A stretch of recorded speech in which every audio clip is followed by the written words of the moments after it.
Bienvenue sur le plateau d'Horizon Intellectuel. Vous êtes bien sur Al-Mouatine TV pour cette 22e émission d'Horizon Intellectuel. Aujourd'hui, nous allons revenir aux fondamentaux en parlant politique. Nous irons à la fois en Afrique, mais aussi en Asie avec mes deux invités que je m'empresse de vous présenter. Honneur aux dames d'abord, puisque j'ai le grand plaisir d'accueillir pour la deuxième fois, c'était la première fois il y a de cela plusieurs mois, Vadana Keo. Elle est la présidente et fondatrice de Buddha Child. Elle est également vice-présidente de la Ligue des droits de l'homme et de la démocratie, mais elle est aussi membre du parti UDLEF en France. Vadana Keo, bonjour. Bonjour Henri, merci pour cette invitation. Mais c'est un plaisir de vous retrouver. Je pense que les téléspectateurs d'Al-Mouatine aussi sont contents de vous retrouver après plusieurs mois d'absence, je précise. Merci d'être là parmi nous.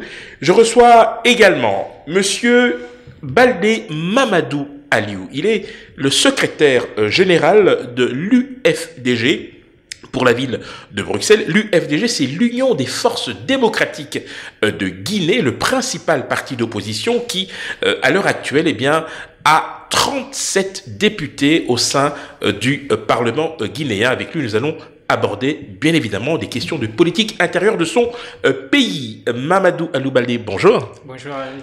Merci d'être là parmi nous. Je vais commencer par vous, puisque l'actualité récente dans votre pays est évidemment marquée par les élections qui ont eu lieu il y a de cela plusieurs mois déjà. On rappelle le 4 février 2018. Votre parti, l'UFDG, est sorti vainqueur dans pas mal de villes, mais néanmoins, on sent bien qu'il a eu des difficultés, notamment dans le fief du parti au pouvoir, le RPG Arc-en-Ciel, où des actes de malveillance, de fraude ont été révélés. Nous allons y revenir dans quelques instants.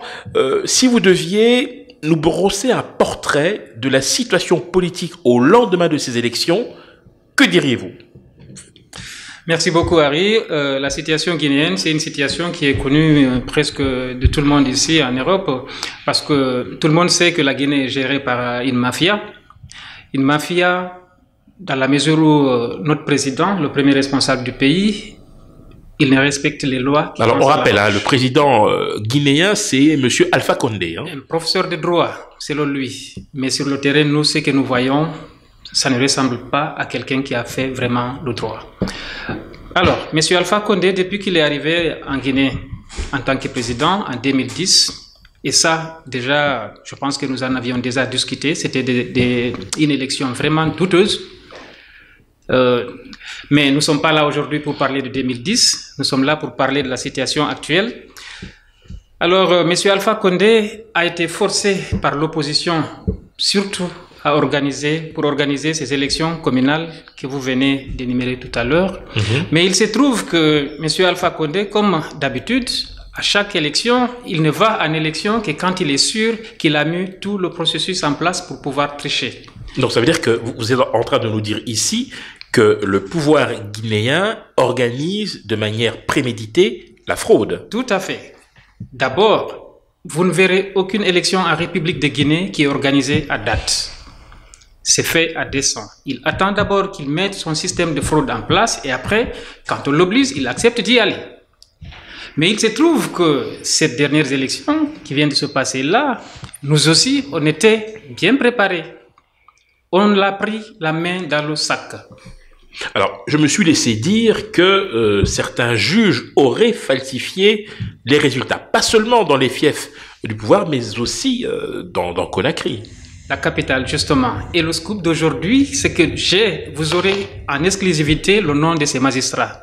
Nous n'allons plus nous taire, nous allons divulguer les noms et le peuple de Guinée va être témoin. Alors, avant de poursuivre, justement, nous allons justement quelques éléments qui nous permettront peut-être de bien planter le décor de la situation en Guinée. On regarde. L'opposition républicaine s'est retrouvée, encore une fois, au bureau du président de l'UFDG, chef de file de l'opposition, autour des points suivants qui étaient inscrits à l'ordre du jour. Le point sur la mise en place des conseils communaux, les aveux du directeur des opérations de la CENI, l'audit du fichier électoral, la loi sur la CENI et la persistance de la mauvaise gouvernance dans notre pays, illustrée notamment par la concession du port autonome de Conakry, les dossiers de 21 millions de dollars de la Banque centrale, les problèmes au niveau de notre Cour constitutionnelle, le déguerpissement des citoyens de Kapororaï. Nous avons débattu de toutes ces questions au niveau de la mise en place des conseils communaux. C'était le point 1 de l'ordre du jour. Nous avons déploré le retard pris par le ministère de l'Administration du Territoire. Nous avions déjà pris contact avec lui. Il nous a rassuré que tout sera mis en œuvre pour que ces conseils communaux soient installés dès l'arrivée du dernier convoi de la Mecque, parce que beaucoup de conseillers élus seraient en au pèlerinage. Nous allons suggérer au ministre de l'Administration du Territoire de rédiger et de diffuser une circulaire précisant les modalités pratiques de mise en œuvre de ces conseils communaux. Il y a la transparence afin que ces élections des exécutifs ne souffrent d'aucune contestation. Pour rappeler les dispositions légales et toutes les dispositions pratiques qui vont être prises pour conférer à cette opération toute la transparence requise. Voilà, cela appelle naturellement un commentaire de votre part, mais si vous le permettez, nous allons passer d'une élection à une autre. Nous étions donc en Guinée-Conakry. Nous allons à présent nous envoler pour le Cambodge, un pays qui vous tient très à cœur, Madame Akeo, car je rappelle que au sein même de la Ligue des droits de l'homme et de la démocratie, vous êtes en charge des questions Europe-Asie, hein, c'est bien ça. Tout à fait. Et au sein de votre parti, je rappelle, l'Union démocratique, liberté, égalité, fraternité, vous avez aussi en charge les affaires France-Asie, c'est dire que ce processus ne vous est pas inconnu. Alors on rappelle qu'il y a eu des élections il y a de cela quelques mois. Le Premier ministre Hun Sen, qui est en place depuis 33 ans, a remporté ces élections. Alors sur les 125 sièges qui composent en fait le Parlement cambodgien, eh bien les 125 sièges ont été raflés par le parti au pouvoir. Alors qu'est-ce que cela vous inspire et surtout, quelle a été l'attitude de la communauté internationale? Alors, moi, je reprends la qualification de Frédéric Mogherini, qui est de dire, donc, la chef principale de la diplomatie, au niveau européen. De la diplomatie européenne, tout à fait, qui dit que les résultats donc, de ces votes sont vraiment incrédibles. Pourquoi incrédibles? Parce que en 2013, il y avait à peu près, on était sur du 69% de participants, et là on nous annonce 82% de participants. Donc il y a un réel problème, surtout que cette année nous avons appelé, enfin le parti d'opposition a appelé quand même à boycotter le vote, donc à demander à ce que la majorité de la population cambodgienne n'aille pas voter, donc qui se montrent en fait avec le doigt propre. Le doigt propre signifie qu'on ne doit pas aller voter. Mais donc dans le même temps, il n'y a pas eu de soutien financier de la part de la communauté internationale. Tout à fait. En plus de ça, donc Bruxelles ou Washington se positionnent dans le sens où ils ne veulent pas que ces votes aient lieu, puisqu'ils ne participent pas à l'aide financière donc de ces votes-là. Est-ce que ce n'est pas donner des arguments à Hun Sen, justement, quand la communauté internationale n'intervient pas financièrement? À ce moment-là, c'est évidemment le régime qui organise les élections à ces conditions, et donc c'est pas très compliqué dans ces conditions d'avoir un résultat prévisible. Alors, ce qu'il faut savoir, c'est que Hun Sen, donc le parti principal enfin le parti donc du gouvernement actuel, CPP, donc est soutenu fortement par la Chine. Mais malgré... Et donc ça veut dire que, on va dire, une restriction financière de la communauté internationale est sans effet, avec un soutien comme celui de la Chine. Tout à fait.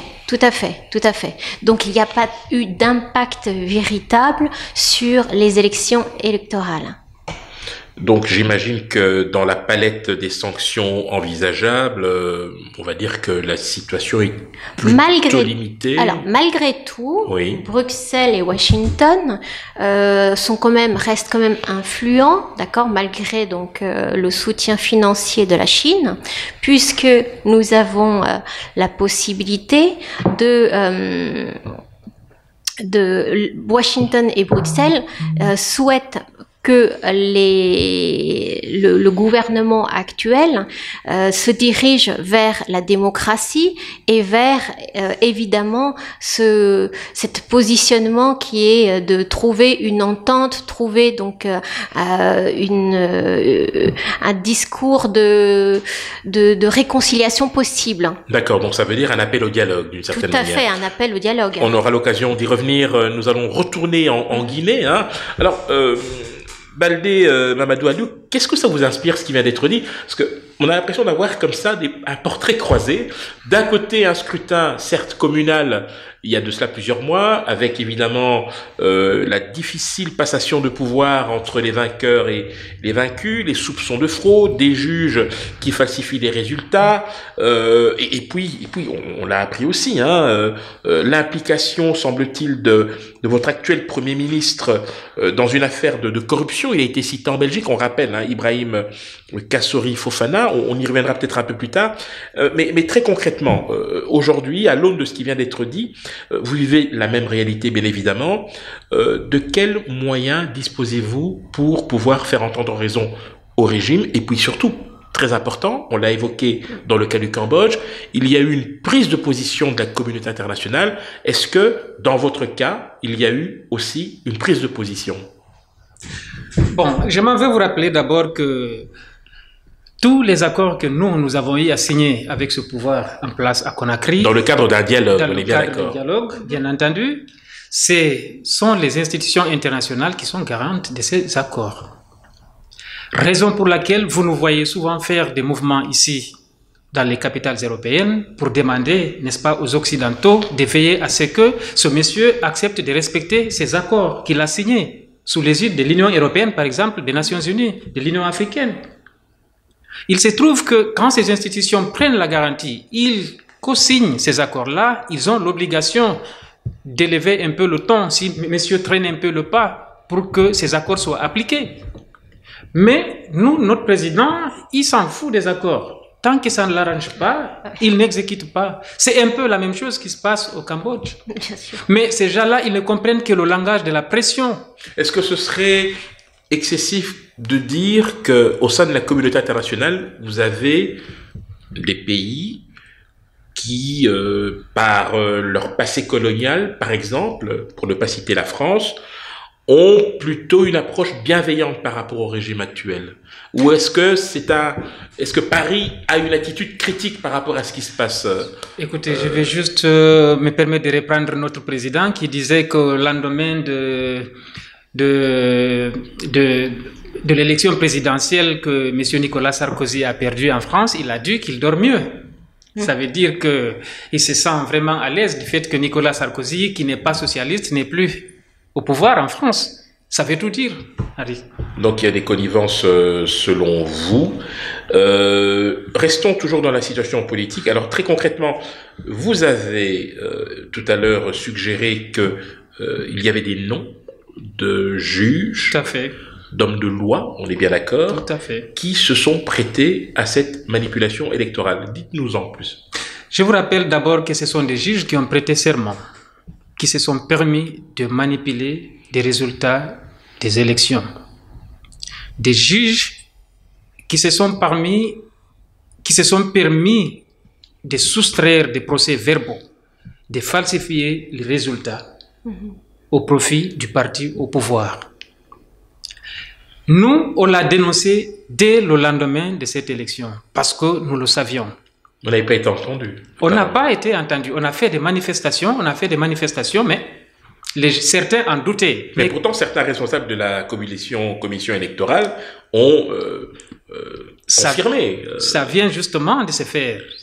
Après, d'abord, mieux vaut tard que jamais, je suis d'accord, mais il se trouve qu'il y a eu déjà des accords qu'on a signés pour accepter d'installer ces exécutifs communaux-là.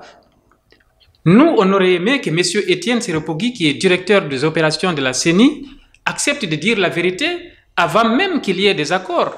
Parce que si le peuple vote, c'est pour accorder des voix. Mais pourquoi écoutez, 4 février 2018, nous sommes en septembre.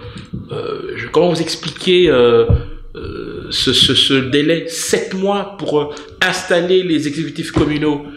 Quel est le problème? Je t'explique ce qui se passe.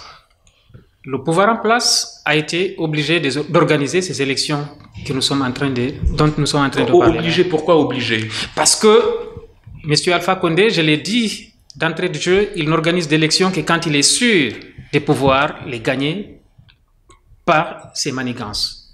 Mais il se trouve que là, nous aussi, on était bien préparés. On avait des représentants dans tous les bureaux de vote. Nous avions les résultats de vote, bureau de vote par bureau de vote, signés et co-signés par les représentants même du parti au pouvoir. C'est le même système qu'au Cambodge? Le système des témoins, des procès-verbaux, etc. ou pas? Cette année, l'Europe, Bruxelles et Washington n'a pas envoyé donc comment on appelle ça, les représentants pour vérifier. Il n'y a pas eu d'observateurs. Il n'y a pas eu d'observateurs. Ou est-ce que c'est le gouvernement cambodgien qui a refusé qu'il y ait des observateurs? Ah non, c'est vraiment Bruxelles et Washington. Ils n'ont pas voulu. N'ont pas voulu. Enfin, ce n'était pas nécessaire pour eux. Ah oui, à partir du moment où oui. tout était verrouillé. Alors avant de poursuivre, on va peut-être regarder quelques images parce que nous avons effectivement un reportage qui nous permet de visualiser de manière assez synthétique la situation donc au lendemain donc de ces élections au Cambodge. On regarde. Vadana Keo, je vous présente sous les images de mes actions humanitaires et politiques la situation actuelle du Cambodge. Suite aux dernières élections, Hun Sen a remporté la totalité des sièges, soit 125. Ce n'est plus du simulacre de démocratie, on est passé à un système facto, parti unique. Les résultats des votes sont qualifiés par notre porte-parole en chef de la diplomatie européenne, Federica Mogherini, comme incrédibles. Bruxelles et Washington appellent alors au rétablissement de la démocratie et au dialogue. Les positions de Bruxelles et de Washington restent influentes malgré le soutien de la Chine auprès de Hun Sen.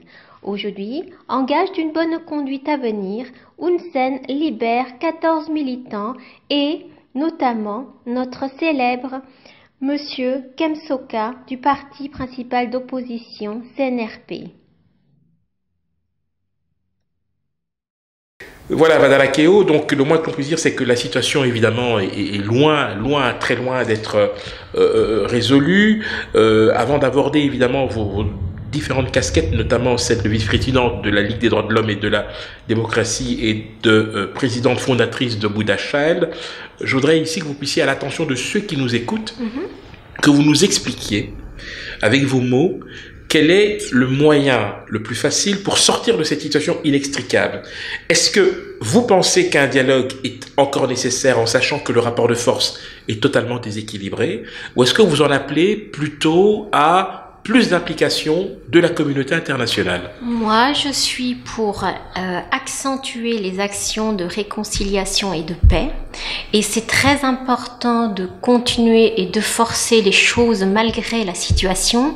Et je vais vous dire, c'est peut-être le Cambodge est peut-être un exemple sur toute la zone de l'ASEAN. C'est une zone qui est importante, la zone de l'ASEAN, la zone économique de l'Asie du Sud-Est. Parce que selon moi, cette zone économique de l'Asie du Sud-Est est une zone porteur de demain, puisque ça va être le Far West de l'économie européenne. Une zone de forte croissance. Exactement, une zone de forte croissance. Donc, il est intéressant de se pencher sur les actions de réconciliation et de paix.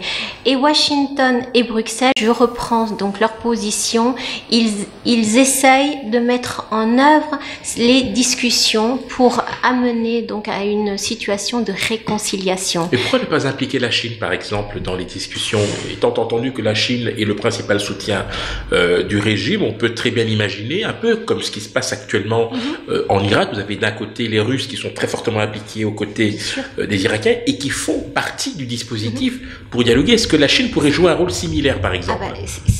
Il faudrait. Moi, j'ai fait une lettre ouverte donc à l'ambassade de Chine en France pour justement l'inviter à réfléchir, enfin j'imagine qu'il le sait déjà, à soutenir l'idée qu'il est important d'abord d'apporter donc une stabilité politique avant d'avoir une stabilité économique. Donc si on veut avoir une stabilité économique à long terme, il est nécessaire de réfléchir et d'avancer dans les actions de réconciliation et de paix. Alors précisément, et là je me tourne vers vous, cher Baldé Mamadou Aliou, compte tenu de ce que vous nous avez dit, je sais qu'il y a des noms, et je ne sais pas si vous êtes autorisé à nous les donner, mais en tout état de cause, est-ce que vous pensez qu'une réconciliation est encore possible aujourd'hui? Est-ce que vous avez le sentiment d'avoir, disons les choses très simplement, épuisé toutes les voies de recours pour faire entendre raison au pouvoir? Écoutez, nous savons que le seul moyen pour faire fléchir M. Alpha Condé, c'est la rue. Les manifestations, puisque c'est un droit constitutionnel, à chaque fois que nous sentons que M. Alpha Condé va encore plus loin dans ses dérives dictatoriales, nous organisons des manifestations pacifiques. J'insiste bien, des manifestations pacifiques. Mais, il faut le dire ici, ces manifestations pacifiques aussi, on ne le fait pas parce que nous le voulons. C'est après avoir essayé de discuter avec lui, d'aller autour de la table, passer par tous les moyens pour essayer de régler les situations. Si on trouve qu'il ne veut pas écouter, c'est en ce moment que nous décidons d'aller dans la rue. Mais ça, c'est un droit et ça nous coûte parce qu'aujourd'hui, nous avons enterré près de 94 jeunes tués par les militaires et les policiers de M. Alpha Condé. Nous avons des centaines de prisonniers politiques actuellement dans le pays. Ça figure même dans les dernières négociations que nous avons eu à faire avec lui. Alors précisément, revenons sur ces négociations. Qu'avez-vous obtenu et qu'est-ce qui a été respecté dans les engagements qui ont été pris? Alors, je vous ai dit tantôt que M. Alpha Condé ne respecte que les engagements qu'il arrange. Puisqu'il a été poussé le dos au mur, il a été obligé d'organiser ces élections locales que nous avons vues et qui nous ont amené tous ce que vous avez remporté en tout cas dans l'arrière-pays. Bien entendu, même la capitale Conakry, nous avons tous les conseillers et il va sans dire que maintenant, le monsieur ayant des velléités pour un troisième mandat, il veut faire sauter Alors, est-ce qu'il en a le droit? Parce que je me suis laissé dire qu'il y a la limitation d'âge, contrairement à d'autres pays où c'est plutôt la limitation de mandat. Ce qui est plus important, c'est que le mandat est limité. Justement. Donc c'est un mandat renouvelable une fois. Une fois, c'est verrouillé. Mais son intention aujourd'hui, c'est essayer de contourner les verrous pour pouvoir briguer un troisième mandat. Quelle est la limite d'âge, justement, que prévoit la Constitution? Écoutez, pour nous, ce n'est pas en fait l'âge qui va l'empêcher, justement. C'est plutôt le nombre de mandats. D'accord. Le nombre de mandats est limité à des... C'est clair. La Constitution est claire là-dessus. Et ça fait 33 ans, il n'a pas ce problème. Hein. Et qu'est-ce qui se passe? Je vous le dis, qu'est-ce qui se passe au moment où on est en train de parler là, actuellement? Qu'est-ce qui se passe à Conakry? La nouveauté, vous savez c'est quoi? Non. Il est en train de comploter pour faire sauter le président qu'on appelle le président de la Cour constitutionnelle. Parce que c'est lui, justement, le dernier verrou pour les velléités de troisième mandat. Il est indépendant, normalement. Mais, écoutez, M. Alpha Condé, qu'est-ce qu'il fait avec les moyens de l'État? Tout l'argent qu'il a, la Banque centrale et tout ça, il est en train d'acheter les conseillers, justement, qui sont là-bas pour faire un coup à l'interne contre M. Kélé Fassal, qui est président de la Cour constitutionnelle. Alors, justement. Vous êtes dans votre rôle en tant qu'opposant. Nous aurons à cœur, évidemment, d'accueillir un représentant du pouvoir ici. Ça sera un plaisir d'avoir... Voilà. Mais concrètement, qu'est-ce que vous proposez maintenant, aujourd'hui? Par rapport... Vous, UFDG, comment on sort de cette situation-là? Il faut tout simplement que M. Alpha Condé, d'abord, accepte d'abord libérer les prisonniers politiques, parce que c'est des gens qui ont été arrêtés injustement parce qu'ils sont en train d'exercer un droit constitutionnel. D'accord, ensuite? Ouvrir des enquêtes pour arrêter les militaires et les gendarmes, les policiers qui ont assassiné nos compatriotes parce qu'ils sont en train d'exercer un droit constitutionnel. Ok, et maintenant par rapport au scrutin? Par rapport au scrutin, puisque nous, on a accepté de faire des sacrifices, nous avons accepté de laisser un peu, malgré tout, j'aurais aimé vous expliquer le processus parce que c'est important que je vous le dise. Allez-y, en 2 mots. Alors, il se trouve que dans la capitale, par exemple, c'est là-bas où nous avons amené des observateurs, n'est-ce pas, des représentants pour pouvoir, n'est-ce pas, démontrer le système de vol et de fraude que M. Alpha Condé et son système a mis en place. A déployé des observateurs. C'était des élections locales, bien sûr, il y en a, mais c'était pas. Il n'y a pas eu de rapport. Il y a eu des rapports, justement. Il y a toujours eu des rapports. Même les élections de 2010, l'Union européenne, le représentant avait dit qu'il y avait eu n'est-ce pas, qu'on appelle ça, qu'il y a eu des fraudes, mais que voilà, ça n'empêche pas que. D'accord. Voilà. Donc, je reviens aux élections locales qui viennent de se passer là. Il se trouve que nous, on a envoyé des observateurs et des représentants dans tous les bureaux de vote. Donc, nous, on avait nos résultats à nous. Et ces résultats étaient cosignés par les représentants du parti au pouvoir. Alors, quand les procès-verbaux, les résultats, n'est-ce pas, sont arrivés au niveau de CACV, c'est là-bas où les magistrats ont, n'est-ce pas, essayé de soustraire les procès-verbaux et changer les résultats en faveur du parti au pouvoir. Vous comprenez? Puisque nous, on avait déjà nos procès-verbaux signés par les représentants. Donc, nous avions nos preuves. On les a confondus, justement. C'est ce qui a expliqué tous ces mois entre la fin de l'élection et l'installation de ces exécutifs communaux. Parce qu'ils savaient qu'ils étaient pris la main dans le sac. Mais comment est-ce qu'il faut faire? Est-ce qu'il faut ramener ce qu'ils ont volé et dire voilà ce qu'on a volé? Ou alors est-ce qu'il faut chercher à gagner du temps? Vous avez une petite idée, vous? Qu'est-ce que vous préconisez concrètement? Avançons. Ils sont venus nous voir à la veille d'une manifestation monstrueuse qu'on essayait d'organiser. Oui. Ils ont demandé d'accepter qu'on nous rende une partie de ce qu'on nous a volé. Donc, ils admettent la fraude. Voilà, ils admettent, bien entendu. Et qu'est-ce que vous en pensez? Puis, nous, on a dit pour la paix et la quiétude dans le pays, on accepte qu'on nous rende une partie et l'autre partie, on laisse tomber. Est-ce que cela peut être officiellement entériné? Ça a été entériné et signé. Quand mais ça? Ça a été signé, je crois, maintenant, il y a bientôt un mois. Ok.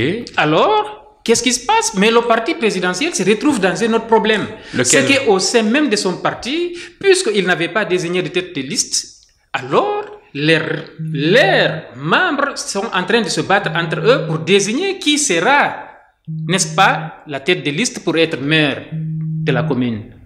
Vous comprenez? Ils sont en train de se battre entre eux. C'est très compliqué ce qui se passe en Guinée, cher Vadana. On va repartir au Cambodge parce que c'est vraiment passionnant tout ça. Mais le système reste la même chose. Enfin, oui. La situation. Qu'est-ce que ça vous inspire d'un mot, tout ça? C'est beaucoup de manipulation politique.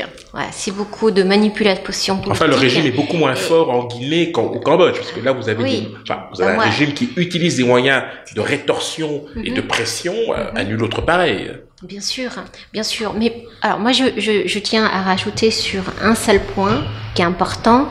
Avant tout, il faut que le peuple soit fort. D'accord.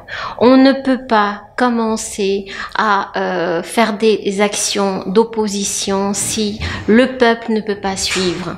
C'est pour ça que c'est très bien les manifestations en dehors du pays, mais il n'y a pas aucun effet au niveau local. Donc c'est pour ça que je répète, et ça c'est important que tous les Khmers comprennent la situation, c'est que la diaspora Khmer a beau soutenir de l'extérieur, avec l'influence des instances internationales, c'est très bien, mais avant tout, il faut apporter donc un soutien d'abord moral et financier pour que la population réelle Khmer, donc au Cambodge, puisse survivre. Ce n'est que de cette façon-là que véritablement l'opposition peut se faire. Sinon, le dirigeant est toujours à sa place et quelles que soient donc vos intentions, cela ne va jamais réussir. Ça c'est ma position et je pense que elle reste valable partout, que ce soit donc en Asie sur donc le Cambodge ou chez vous. Donc, alors précisément, je rappelle, vous êtes la présidente fondatrice de Buddha Child. C'est une structure qui a vocation de fédérer les diasporas africaines et asiatiques en Europe, en créant notamment des centres de vie, c'est bien ça. Alors, expliquez-nous tout ça. Alors oui, alors je suis fondatrice présidente de Buddha Child, l'ONG Buddha Child. L'ONG Buddha Child existe parce que justement je prône l'autonomie financière des associations humanitaires. Selon moi, les associations humanitaires ont un réel rôle sur le terrain et c'est important que ces associations soient autonomes, ne dépendent pas de subventions du gouvernement, ne dépendent pas, au moins pas totalement.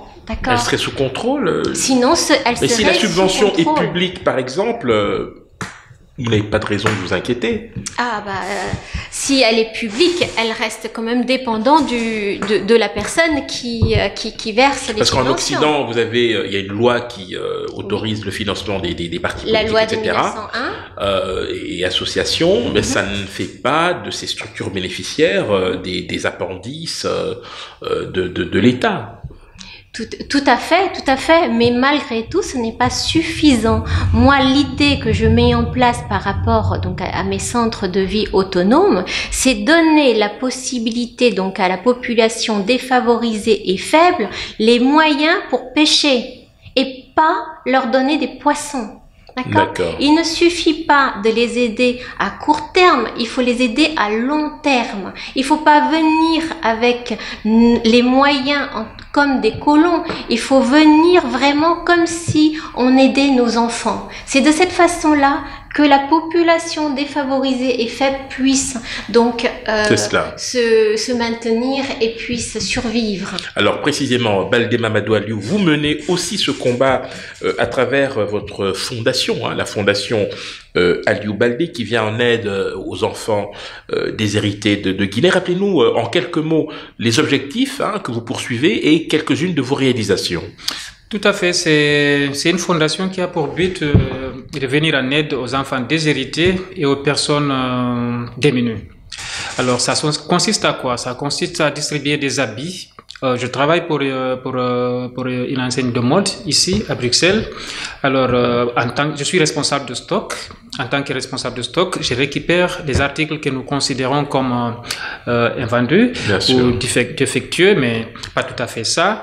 Que moi je suis en train de réunir, n'est-ce pas, et je paye le transport, j'achemine ça en Guinée et puis j'essaie de distribuer ça aux enfants déshérités et aux personnes démunies.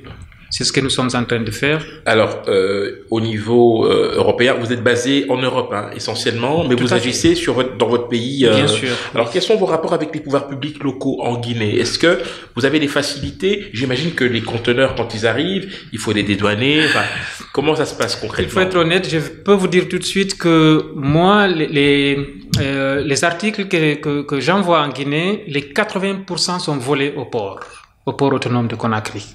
Ah oui? Seul le 20% arrive à destination. Alors justement, je me suis laissé dire à propos du port de Conakry qu'il aurait été cédé aux Turcs. Alors, j'aimerais qu'on comprenne un tout petit peu, sans appel d'offres. Encore une autre histoire. Et d'ailleurs, actuellement, les travailleurs du port autonome de Conakry sont en grève parce que M. Alpha Condé s'est permis d'octroyer ce port sans appel d'offres. Et pourquoi aux Turcs? Parce que le président turc est son ami et le propriétaire de la société. Recep Tayyip Erdogan, voilà. Donc président turc. Et le propriétaire, n'est-ce pas, de cette société qui s'appelle Al-Bayrak, oui, appartient au neveu du président turc. Et ce qui est dangereux, c'est qu'il y a l'emploi de 800 personnes, n'est-ce pas, de 800 Guinéens qui sont en jeu. Vous comprenez? On menace de les virer. Bien sûr, mais quand vous vendez. Le monsieur, il vient avec ses principes. Mais on a toujours pensé que les Français étaient plutôt bien positionnés au port de Conakry. Écoutez, Bolloré, par exemple, a toujours été bien en cours avec la présidence guinéenne. Qu'est-ce qui s'est passé? Souvenez-vous que Bolloré n'était pas, n'est-ce pas, au port de Conakry. C'était une autre société française. Monsieur Alpha Condé a justement mani militari retiré cette concession à la société qui était là, et qu'il a donné à son ami Bolloré, qui lui a aidé déjà dans sa campagne. Si vous vous souvenez, c'est M. Bolloré qui a aidé Alpha Condé dans sa campagne. Donc, c'était une façon de le remercier. Mais il se trouve que c'était entre deux Français, alors la société qui s'est sentie lésée a porté plainte. Je pense qu'ils sont au niveau de la juridiction française. Alors, on va faire un dernier tour de table avant de conclure. Je reviens vers vous, Vadana Keo. J'aimerais qu'on parle de vos projets actuels à travers, évidemment, Buddha Child, sauf si vous avez peut-être un complément d'information à nous donner par rapport à la situation politique au Cambodge, un pays qui vous tient, je le rappelle, très à cœur. Alors, on parlait de créer des centres de vie autonomes. Ça fait partie de vos priorités, évidemment. Alors, qu'est-ce qu'un centre de vie autonome et comment est-ce que vous vous organisez pour mettre en œuvre ces projets, justement? Un centre de vie autonome, c'est avoir la possibilité, enfin donner à la population défavorisée et faible la possibilité donc d'avoir les éléments essentiels pour survivre. Donc tout ce qui est basique, quoi. Basique. L'eau. Tout à fait. Donc logement, travail, et donc les vêtements vestimentaires, vous qui apportez donc des vêtements, ça c'est nécessaire et c'est très bien. Et pourquoi pas, on pourra discuter au micro. Oui, avec grand Le but c'est d'aider. Donc donner donc les nécessités, mais je tiens donc à renforcer l'idée que pour vraiment les aider, il faut leur apporter du travail. Et donc moi ce que je souhaite, c'est que toutes les diasporas donc asiatiques ou africaines puissent se fédérer pour travailler avec donc ces centres de vie.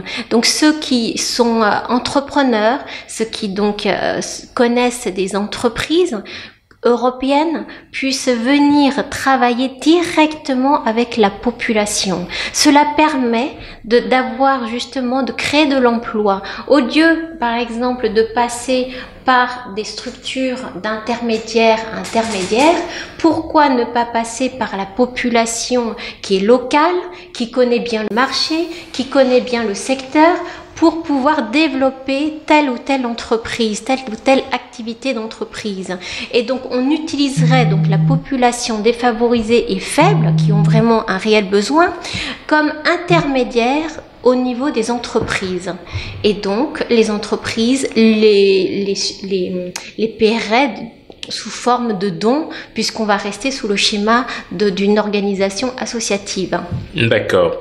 Alors, c'est noté. Alors, peut-être une dernière question en guise peut-être de conclusion, Vadana Keo. Est-ce que vous avez dans votre agenda des prochaines semaines ou des prochains mois des activités que vous avez prévues? Je sais que vous êtes très active, notamment au niveau du Parlement européen, où vous faites un intense lobbying en faveur de ce qui se passe évidemment au Cambodge et pas seulement. Alors, j'ai demain une conférence avec vous, justement, avec notamment les femmes influentes donc, de l'Europe. Venues de différents pays, hein, il y a plusieurs pays africains. Je suis très contente et honorée de cette invitation pour rencontrer donc les femmes semblables et c'est très bien. Qui menaient un combat Voilà, c'est vraiment très bien de pouvoir. Alors, on va peut-être rappeler comment s'informer auprès de Buddha Child et la Ligue des droits de l'homme et la démocratie. Quelques adresses mail, quelques sites. Très simple. Vous pouvez me retrouver donc sur le site officiel de l'ONG Buddha Child en faisant donc www.ongbuddhachild.com. Voilà. D'accord. Donc vous avez tous les renseignements avec les contacts pour pouvoir donc prendre connaissance donc des activités et des informations de Buddha Child. Merci infiniment, Vandana Keo. Je rappelle, vous êtes la présidente fondatrice de Buddha Child. Vous êtes également vice-présidente de la Ligue des droits de l'homme et de la démocratie, membre également du parti UDLF, l'Union démocratique, liberté, égalité, fraternité en France, en charge des questions France et Asie. Merci infiniment. Merci. Votre mot de conclusion, cher Baldé Mamadou Aliou, à la fois sur la situation politique de votre pays, donc je rappelle, la Guinée, vous êtes le secrétaire général de l'UFDG pour la ville de Bruxelles, et puis par rapport à votre fondation. D'accord. Je vais d'abord commencer par vous citer les noms des magistrats véreux qui ont plongé ce pays, même si ils ont été forcés, parce que je rappelle que c'est le directeur des opérations de la CENI qui a dénoncé cela. Nous vous écoutons. Voilà. Et il se trouve que il a dit lui-même que ces messieurs lui ont avoué qu'ils ont été forcés par le pouvoir en place, mais qu'il se trouve que certains parmi eux n'arrivent pas à dominer. Mais précisément, s'ils ont avoué avoir été forcés, c'est nécessaire de citer leur nom malgré tout? Bien entendu, il ne faut pas que ça se répète. D'accord. Ça doit s'arrêter. On vous écoute. Très bien. Alors, pour la commune de Dixine, nous avons So Ahmed Sherif, matricule 58 87 81. Elle, président TPI 666 371 211. Pour la commune de Matam, nous avons Keita Adjambalou 57 86 75 H, président TPI 621 868 497. Pour la commune de Matoto, nous avons Diawara Mamadi 57 88 76 U, doyen juge 622 86 4 944. Pour la commune urbaine de Djibreka, nous avons Sissé Mohamed 57 86 77 J, juge de paix 622 440 070.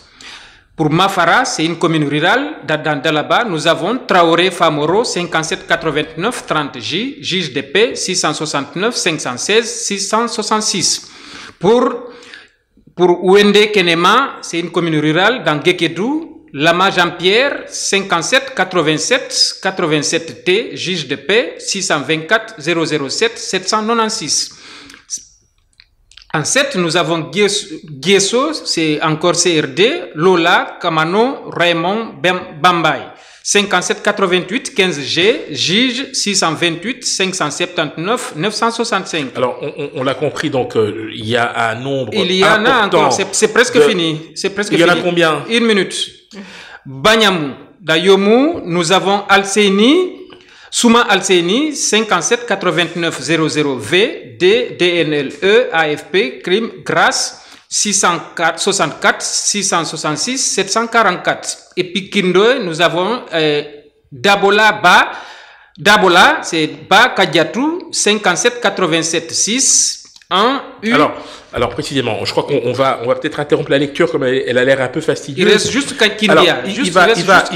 Il va sans dire que nous aurons à cœur, bien évidemment, d'accueillir un représentant du gouvernement qui viendra donner, bien évidemment, sa version des faits pour des raisons d'équité. Alors je voudrais que dans votre conclusion, peut-être nous parler très brièvement par rapport à votre fondation, ce que vous avez à l'heure actuelle comme projet ou comme actualité.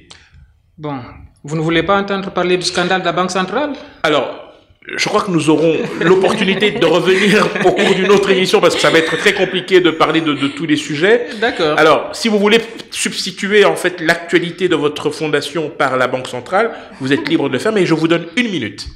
D'accord. Par rapport à ma fondation, écoutez, c'est pas politique, c'est purement humanitaire. On n'attend pas d'arriver aux affaires pour aider. Quand il faut aider, si on peut le faire, il faut le faire. La diaspora ne doit pas attendre pour pouvoir aider, parce que le peuple de Guinée en a besoin. C'est un peuple qui a été pris en otage. D'accord. Alors, d'un mot, la Banque centrale. La Banque centrale, il y a un scandale de 21 millions de dollars, oui, n'est-ce pas, qui vient d'éclater, et le Balai Citoyen, qui est une organisation non gouvernementale qui vient de porter plainte contre X. Et le Premier ministre se permet de sortir officiellement à la télé pour nier, alors que c'est une vérité. Tout le monde le sait. Et pire, il y a un ministre qui est en fonction actuellement, qui s'appelle, si je ne me trompe pas, c'est monsieur Diaby. D'accord. Avec lequel on a saisi des millions de dollars au Sénégal. L'argent là vient d'où et il va où? C'est une question qui vaut son pesant d'or et nous aurons certainement à cœur d'y revenir lors de nos prochaines éditions. Merci infiniment, Baldé Mamadou Aliou. Je rappelle que vous êtes le secrétaire général pour l'UFDG pour la ville de Bruxelles, le principal parti d'opposition en Guinée. Merci à tous les deux. Je vous retrouve très prochainement sur le même plateau d'Al-Mouatine, Horizon Intellectuel, pour une 23e édition. Ce sera la semaine prochaine. À très bientôt.